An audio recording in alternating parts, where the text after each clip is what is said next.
స్వచ్ఛమైన నాణ్యమైన గౌదర్పార్ పూజా ఉత్పత్తులు www.gaudarpar.com ద్వారా ఆన్లైన్ లో ఆర్డర్ చేయండి. మీ ఇంటిని దేవాలయంగా మార్చుకోండి. Hi viewers, India's largest digital media network Suman టీవీకి స్వాగతం. ప్రస్తుతం మనతో ఉన్నారు సోషల్ యాక్టివిస్ట్ లావణ్య గుడిలి గారు. సో లావణ్య గారు, మనం కోల్కతా ఇన్సిడెంట్ ఆ రోజు రాత్రి జరిగిన దాని గురించి మనం ఎన్నిసార్లు తలుచుకున్నా నిద్ర పట్టని రాత్రులే అందరికీ వస్తాయి. ఒక లేడీ చెప్తుంది బయటకు వచ్చి, ఆమె చెప్పింది 100% కరెక్ట్. అంటే మన దేశంలో ఎన్ని లేవండి, ఒక మగాడు వెళ్ళి కోరిక తీర్చుకోనికి. ఆవిడ అంటుంది, అరే 50 రూపాయలు ఇచ్చినా 100 రూపాయలు ఇచ్చినా మా దగ్గరకు వస్తే మేం మీ కోరిక తీరుస్తాం కదా, ఎందుకు ఇలాంటివి చేస్తున్నారు అని. అన్యం పుణ్యం మెరుగని ఒక అభాగ్యురాలి మీద మీరు ఈ దారుణం చేయడం ఎంత దారుణం అనేది, అసలు ఎందుకు ఇలా చేస్తారు ఈ మగవాళ్ళు అనేది అర్థం కావట్లేదు. ఆడ ఈ జెండర్ ని, అంటే ఒక విమెన్ ఆడదాన్ని, ఇప్పుడు మనం ఆ వర్డ్ యూజ్ చేయాల్సి వస్తే సెక్స్ ఆబ్జెక్టివ్ గా చూపించడం మూవీస్ లో కానీ మీడియాలో కానీ, సెక్స్ ఆబ్జెక్టివ్ ఎక్కడ అసలు ఎందుకు అలాంటి థాట్ వస్తుందంటే, ఫస్ట్ మనకి ఇంటర్నెట్ లో చూస్తే ఒక సెక్స్ ఆబ్జెక్టివ్ గానే చూపిస్తున్నాం. మూవీస్ లో చూసుకుంటే హీరోయిన్, రొమాంటిక్ సీన్స్ ఉండాలి, లేదా సెక్సువల్ సీన్స్ ఉండాలి, లేదా విమెన్ ని అబ్యూస్ చేసే మూవీస్ ని కూడా మనం ఎంకరేజ్ చేస్తున్నాము. ఇప్పుడు ఇంట్లో నీ పిల్లవాడు, నీ వైఫ్ ని నువ్వు తిడుతున్నావు యాజ్ ఎ హస్బెండ్ గా, అది చూసి రేపు వాడు పెళ్లి చేసుకున్నాక తన వైఫ్ ని కూడా తిట్టడం స్టార్ట్ చేస్తారు. ఇప్పుడు విత్తనం విత్తున్నావు, రేపు మొక్క అయిన తర్వాత మహావృక్షమైన తర్వాత సేమ్ అదే డిఎన్ఏ, అదే థాట్స్ వస్తాయి. సో మూవీస్ లో కూడా ఈజీగా ఒక ఆడదాన్ని తిడితే ఆడవాళ్ళని కూడా నవ్వుకుంటున్నాము. మనం ఆలోచించట్లేదు, రేపు అది మన పిల్లల మీద ప్రభావం చూపిస్తుంది. రేపు ఇప్పుడు నేను ఒక మ్యారీడ్ విమెన్ అనుకుందాము, రేపు నా పిల్లల ముందు నేను ఒక మూవీకి వెళ్ళాను, ఆడవాళ్ళని అబ్యూస్ చేసి సెక్స్ ఆబ్జెక్ట్ గా చూపించేదాన్ని నేను నా పిల్లలతో చూసి నవ్వుతున్నాను. రేపు నాకు కోడలో నా కూతురో అత్తవారింటికి వెళ్ళినప్పుడు వాళ్ళు కూడా అలాంటి ఫేస్ చేస్తారు కదా. ఏదైనా సమస్య మన వరకు వచ్చినప్పుడు మాత్రమే మనము నాకు ఈ న్యాయం జరగాలని వెళ్తున్నాము, కానీ రూట్ కాజెస్ ఇవన్నీ ఉన్నాయి కదా. నన్ను అడిగితే especially media in the sense movies లో చూస్తే ఇవన్నీ కూడా ఎక్కువగా విమెన్ ని ఆబ్జెక్టిఫైయింగ్, ఒక వస్తువులాగా విమెన్ ని పెట్టడము. విమెన్ ఇప్పుడు ఒక ఫెమినిజం అని ముందుకు వస్తున్నారు. అసలు నిజమైన ఫెమినిజం అని అంటే ఏంటి? ఒక ఎంపవర్మెంట్, మనముగా మన పనులను చేసుకుంటూ ఆకాశంలో కూడా విమెన్ వెళ్తున్నారు అని అంటున్నాము, కానీ అసలు ఏమంటారు, వంటగదిలో కూడా విమెన్ కి ఒక స్వేచ్ఛ, ఒక సేఫ్టీ లేదు కదా. స్వేచ్ఛ కంటే కూడా ఫెమినిస్టులు కూడా చాలా మంది ముందుకు వచ్చి విమెన్ ఎంపవర్మెంట్ అంటే, మగవాడు సిగరెట్ కాలుస్తే నేను సిగరెట్ కాలుస్తా, అది ఎంపవర్మెంట్ అంటున్నారు. మగవాడు బట్టలు లేకుండా తిరుగుతున్నారు, నేను కూడా బట్టలు లేకుండా తిరుగుతాను, అది ఎంపవర్మెంట్ అంటున్నారు. కానీ అది రాంగ్ మెసేజ్ ఇస్తున్నాం మనం. చాలా మంది సెలబ్రిటీస్ కూడా ఫెమినిజం అని ముందుకు వస్తూ మెన్ ఏది చేస్తే మేము అది చేయగలుగుతామని, నిజంగా మీరు పోటీ పడితే ఎలాంటి వాటిలో పోటీ పడాలంటే మీరు what you bring to the table, అంటే మీ స్కిల్స్ తో పోటీ పడండి. ఇప్పుడు అమ్మాయిలు కూడా ఏరోస్పేస్, ఏరోనాటిక్స్ ఇట్లా అవుతున్నారు, వాటిలో పోటీ పడండి. కానీ ఒక ఫెమినిజం అని ఒక రాంగ్ బ్రాండ్ ని జనాల్లోకి తెచ్చి అది కూడా ఎంతో ఎఫెక్ట్ అవుతుంది. మనం ఇప్పుడు చూస్తే చాలా మంది రియాలిటీ షోస్లలో చిన్న పిల్లలు చైల్డ్ అబ్యూస్, చిన్న పిల్లలు పేరెంట్స్ గా యాక్ట్ చేయండి అని అప్పటి నుంచే వాళ్ళ మైండ్స్ లో ఒక నెగిటివిటీని కుక్కి పెడుతూ ఆ పిల్లలు రేపు అలాగే ఎందుకు తయారవరు? ఇల్లీగల్ ఒక సీన్ క్రియేట్ చేస్తారు రియాలిటీ షోస్ లో గానీ, లేకపోతే స్కిట్స్ లో గానీ. చిన్న పిల్లలు 5 నుంచి 7 సంవత్సరాల పిల్లలు భార్యాభర్తలుగా యాక్ట్ చేస్తూ అందులో మళ్ళీ ఇల్లీగల్ సీన్ ని క్రియేట్ చేస్తూ, ఇవన్నీ కాదా కారణం మనకి ఇలాంటి క్రైమ్స్ జరగడానికి, ఇలాంటి రేప్స్ జరగడానికి? అవి ఎందుకు కారణం కాదు అని అంటారు? డెఫినెట్ గా అవి కారణము. పిల్లవాడు వాడు ఫోన్ లో చూసేదే రేపు చూసి నేను కూడా హీరో లాగా ఒకరిని కిస్ చేయాలేమో అని వాడి మైండ్ సెట్ అనేది డెవలప్ అవుతుంది. డోపమిన్ ఎఫెక్ట్ అంటారు. మనకి ఏదైతే ఎక్కువ ప్లెజర్ ఇస్తుందో దాన్ని ఎక్కువ కావాలనుకుంటాం. ఇప్పుడు మెన్ కూడా మనం ఎక్కువగా చూస్తే ఐదర్ విమెన్ ఆర్ పోర్, లేదంటే ఎక్స్ట్రా ప్లెజర్స్ ఏముంటాయి, మనిషి చెయ్యకూడని వాటికి వెళ్ళడమే ఎక్స్ట్రా ప్లెజర్. డ్రగ్ ఫస్ట్ అలవాటు పడ్డవాడు ఒక్క రోజుతో సంతోషపడతాడు, కానీ వాడు అడిక్ట్ అయితే, హ్యాబిట్ వేరు అడిక్షన్ వేరు. హ్యాబిట్ అంటే ఎప్పుడో ఒకసారి చేస్తారేమో, అడిక్షన్ అంటే దానిలోనే కూరుకుపోయి అదే నాకు ఒక 100 డిగ్రీల వరకు మరిగించాలి, 100 డిగ్రీలు అనేది హైయెస్ట్, కానీ అది 200 వరకు వెళ్ళాలి అని ఒక కైండ్ ఆఫ్ థాట్ వస్తుంది కదా, అది ఎక్స్ట్రీమ్ ప్లెజర్. పెయిన్ లో కూడా ఇప్పుడు డ్రగ్స్ తీసుకునే వాడికి పెయిన్ ఉంటది, దాంట్లో ప్లెజర్ వెతుక్కుంటున్నాడు. ఆ ప్లెజర్ వెతుక్కోవడం వల్ల డ్రగ్స్ నుంచి పోర్నోగ్రఫీ, చాలా చాలా క్రైమ్స్. అసలు ఇలా కూడా క్రైమ్స్ చేస్తారా అనే ఒక క్వశ్చన్ మనలో రైజ్ అవుతుంది. క్రైమ్ సీన్స్ మనం ఎక్కడో వెబ్ సిరీస్ లో చూడడం కాదు, ఇంట్లోనే స్టార్ట్ అవుతుంది. సో ఇదంతా కూడా మరి రూట్ కాజ్ ఎక్కడ వస్తుంది అంటే మనము క్రియేట్ చేస్తున్న ఫ్యామిలీ సిస్టమ్స్, మనం ఎంకరేజ్ చేస్తున్నాం. ఇప్పుడు ఈ రోజు టీవీ ముందు కూర్చొని చప్పట్లు కొడుతున్నాం, మన పిల్లలు ఒక ఇల్లీగల్ స్కిట్ చేస్తే, ఇల్లీగల్ రిలేషన్షిప్ లో ఉన్న స్కిట్ చేస్తే, రేపు అదే రియల్ సీన్ మన లైఫ్ లో వస్తే మనం చప్పట్లు కొడతామా? సో ఇలాంటి క్వశ్చన్స్ రైజ్ చేసుకోవాలి. మనం ఎలాంటి కంటెంట్ ని ఎంకరేజ్ చేస్తున్నాం అనేది కూడా చాలా ఇంపార్టెంట్. లైఫ్ లో ఎంటర్టైన్మెంట్ ఇంపార్టెంట్, కానీ ఎంటర్టైన్మెంటే లైఫ్ అవ్వకూడదు కదా. సో మెన్, చాలా మంది మెన్ ని కూడా చాలా బ్లేమ్ చేస్తున్నారు. మెన్ లో కూడా నేను ఎప్పుడు అప్రిషియేట్ చేస్తాను, కరెక్ట్ గా ఉండే వాళ్ళు కూడా ఉన్నారు.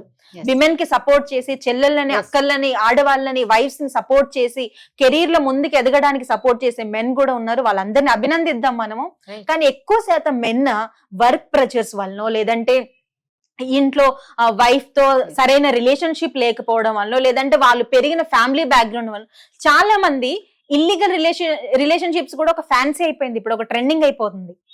వైఫ్ జస్ట్ పేరుకు మాత్రమే వైఫ్ ఉండడము ఆఫీస్ లో, ఇలాంటి ఎందుకు జరుగుతున్నాయి అసలు?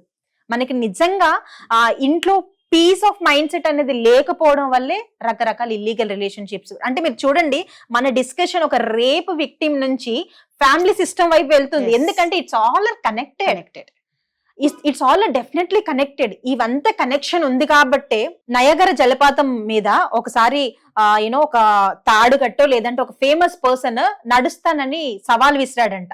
ఓకే, అతను సవాల్ విసిరినప్పుడు ఎవరు అతను నమ్మలేదు. అతను నడుస్తూ వెళ్ళినప్పుడు అతని ఫోకస్ ఏంటి? ఏ నెగిటివిటీ వినిపించుకోలేదు, నడుస్తూ వెళ్ళిపోతున్నాడు. సో మనకి కూడా ఇలాంటి సేఫ్టీ లేని సిచ్యువేషన్స్ ఇవన్నీ వస్తూ ఉంటాయి. మన ఫోకస్ ఏంటి? మన లైఫ్ లో ఒక పాజిటివిటీగా లీడ్ చేయాలని ముందుకెళ్ళి, అలా వెళ్ళాలంటే ఎలా పాసిబుల్ అవుతుంది అంటే మెన్ గానీ విమెన్ గానీ వీళ్ళందరూ కూడా కలెక్టివ్ గా ముందుకు రావాలి. సో మెన్ ని బ్లేమ్ చేసే ముందు ఫ్యామిలీ సిస్టమ్ ని బ్లేమ్ చేయండి ఫస్ట్. చాలా మంది all mens are equal, all mens are same అంటారు. I don't appreciate that. Men ఎక్కడి నుంచి క్రియేట్ అవుతున్నారు? ఒక చిన్న పిల్లవాడే మెన్ గా అవుతున్నాడు. వాడు ఒక ట్రామటైజ్డ్ ఫ్యామిలీ బ్యాక్గ్రౌండ్ లో పెరిగితే ట్రామటైజ్డ్ మెన్ గానే అవుతాడు, కానీ వాడు మంచి మెన్ గా ఎందుకు క్రియేట్ అవుతాడు? ఒక ట్రామటైజ్డ్ ఫ్యామిలీలో పేరెంట్స్ బాగా లేకుండా, పేరెంట్స్ ఎప్పుడు గొడవపడి ఒక సిచ్యువేషన్ లో పెరిగిన ఒక పిల్లవాడు రేపు తన భార్యని మనం చూస్తే అసలు హృదయ వికార సిచ్యువేషన్ అంటే తండ్రులు కూడా పిల్లల్ని రేప్ కేసులు. అవును, తండ్రి అంటేనే ఒక ప్యూరెస్ట్ బాండ్. అసలు తండ్రి అంటే ఒక పక్షి పిల్లల్ని తన గుండెలో దాచుకున్నట్టు తండ్రి పిల్లల్ని వయసుతో సంబంధం లేకుండా దాచుకునే అలాంటి పవిత్రమైన బంధము. తండ్రి కూడా కన్న కూతురు కనిపించకుండా చేసి ఒక మైండ్ సెట్ వస్తుంది అని అంటే, ఒక విపరీతమైన, అంటే విచక్షణ రహితంగా విపరీతమైన కోరికలు మనిషిలో పుట్టడం. ఆ కోరికలు ఎలా పుడుతున్నాయి? మనకి విలువలు తగ్గిపోయినప్పుడు ఏదైతే చేయకూడదు అంటారో అన్ని చేయాల్సి వస్తుంది. మనము మొన్నే ఫ్యూ మంత్స్ క్రితం చూస్తే ఒక మనిషిని కట్ చేసి ఫ్రిడ్జ్ లో పెట్టిన సన్నివేశము.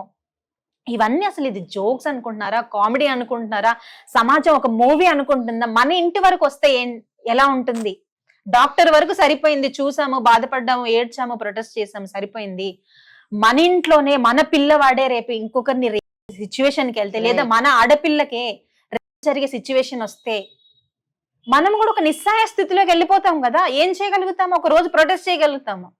మరి లాంగ్ టర్మ్ సొల్యూషన్ ఏంటి దానికి? మన పిల్లల్ని మనం సరిగ్గా పెంచడం నేర్చుకుందాం. మగ పిల్లలు కానీ ఆడపిల్లలు కానీ, ఆడపిల్లలకి చనివిచ్చి మగపిల్లల్ని కంట్రోల్ చేయమని కాదు, మగపిల్లల్ని చనివిచ్చి ఆడపిల్లల్ని కంట్రోల్ చేయమని కానీ, జెండర్ ఈక్వాలిటీ, జెండర్ ని ఈక్వల్ గా చూడడం నేర్చుకుందాము.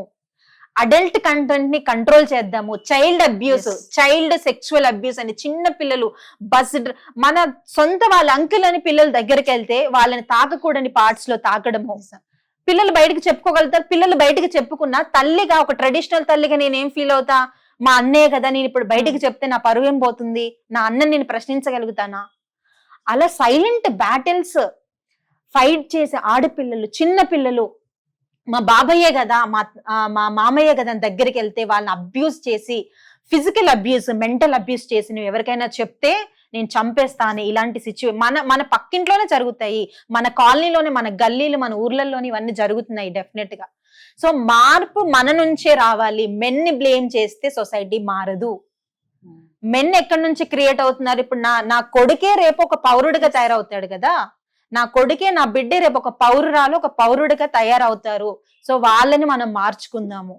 ఇప్పుడు మనం చూస్తే మీరు చెప్పిన వీడియోలోనే ఆ పర్టికులర్ ఈ రెడ్ లైట్ ఏరియాకి సంబంధించిన అమ్మాయి, ఆమె హృదయం చెలించిపోయి ఆమె హృదయం చలించిపోయి ఈ రకంగానైనా ఈ క్రైమ్స్ ఆగుతాయన్న చిన్న ఆశతో ఎగ్జాక్ట్లీ ఓపెన్ స్టేట్మెంట్ ఇస్తూ మేము ఉన్నాము, మా దగ్గరికి రండి, మీరు అలాంటి క్రైమ్స్ చేయొద్దు అంటున్నారు. కానీ అక్కడ మనం రూట్ కాజ్ చూస్తే వాళ్ళ కోరికలు ఊరికి తీర్చుకోవాలనే కోరికలు కాదు, పలానా వ్యక్తిని మేము అనుభవించాలనే కోరిక వాళ్ళకి రావడం అనేది రూట్ కాజ్. ఈ పలానా వ్యక్తిని మేము హింసించాలి, పలానా వ్యక్తిని అనుభవించాలి, పలానా వ్యక్తితోనే మేము ప్లెజర్ పొందాలి అనే ఒక సిన్ఫుల్, నిజంగా అంటే దాని పాపం అన్నా కూడా తప్పులే, ఆ వర్డ్ ని మనం ఎలా డిస్క్రైబ్ చేయాలో. సో ఇప్పుడు మనం కాన్ఫిడెంట్ గా బయటకు వచ్చి వర్క్ చేసే విమెన్ కూడా మూల కూర్చునే పరిస్థితులు వస్తాయి. రేపు నా కూతురు నేను బయటకు పంపిస్తానా కదా, ధైర్యం వస్తుంది. తను ఎన్నో సాధించడం పక్కన పెడితే నా కూతురు సేఫ్ గా ఇంట్లో ఉండాలనే ఆలోచన ఉంటది.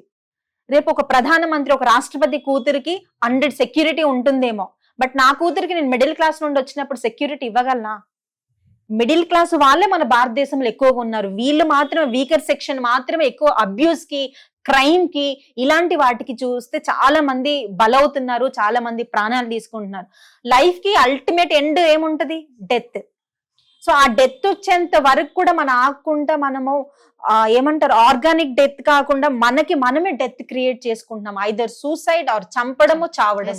ఇవి రెండే సొల్యూషన్ అనుకుంటున్నాము. సో మనం మెన్ని బ్లేమ్ చేయడం పక్కన పెడదాము, మనల్ని మనం బ్లేమ్ చేసుకుందాము, ఫ్యామిలీ సిస్టమ్ ని బ్లేమ్ చేసుకుందాము. ఒక కాన్షియస్ పేరెంట్, నేను ఎప్పుడు ఇదే స్ట్రెస్ చేస్తున్నాను, కాన్షియస్ పేరెంటింగ్ తీసుకురండి. ఎందుకంటే టీచర్లు, డాక్టర్లు, పోలీస్ ఆఫీసర్లు, ఐఏఎస్ ఆఫీసర్లు మన ఇంట్లో నుంచి, మన వంట గదిలో నుంచే సమాజంలోకి వెళ్తున్నారు. ఒక బాధ్యత కలిగిన పౌరులని తీర్చిదిద్దుదాము. దాని వల్ల క్రైమ్ రేటు చాలా డ్రాస్టిక్ గా కిందకి పడిపోతుంది. డెఫినెట్ గా సూపర్ అండి, నిజం మీరు అన్నది 100% కరెక్ట్. కానీ ఆ వీడియో చూస్తుంటే ఒక ఆడ లేడీ వచ్చి అలా ఒక మీడియా ముందు చెప్తుంది అంటే నిజంగా ఆవిడని ఎంత రెస్పెక్ట్, ఆ రెస్పెక్ట్ ఎక్కువ అవుతుంది అందరికి ఆవిడని చూస్తే. డెఫినెట్ గా నిజంగా అంటే ఎంత మన సమాజం ఎంత భ్రష్టు పట్టింది అననీకి ఇలాంటి విషయాలు చాలు.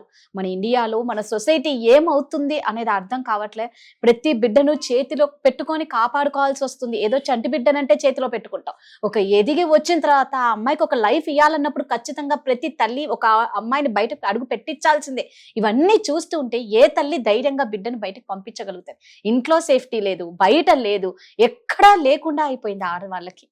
సో మళ్ళా ఒకటే కోరుకుంటామండి, ఆ కోల్కతా ఇన్సిడెంట్ కి ఆ అమ్మాయికి ఆత్మకు శాంతి చేకూరాలని మనస్ఫూర్తిగా కోరుకుంటూ, ఇందులో ఎటువంటి నిందితులైనా సరే, ఎంతటి పెద్దవాళ్ళైనా సరే వాళ్ళకి కఠినంగా శిక్ష పడాలని కోరుకుంటున్నాం. అప్పుడే నిజమైన స్వతంత్రం వచ్చినట్లు ఫీల్ అవుతాం. థ్యాంక్ యూ అండి. థ్యాంక్ యూ అండి.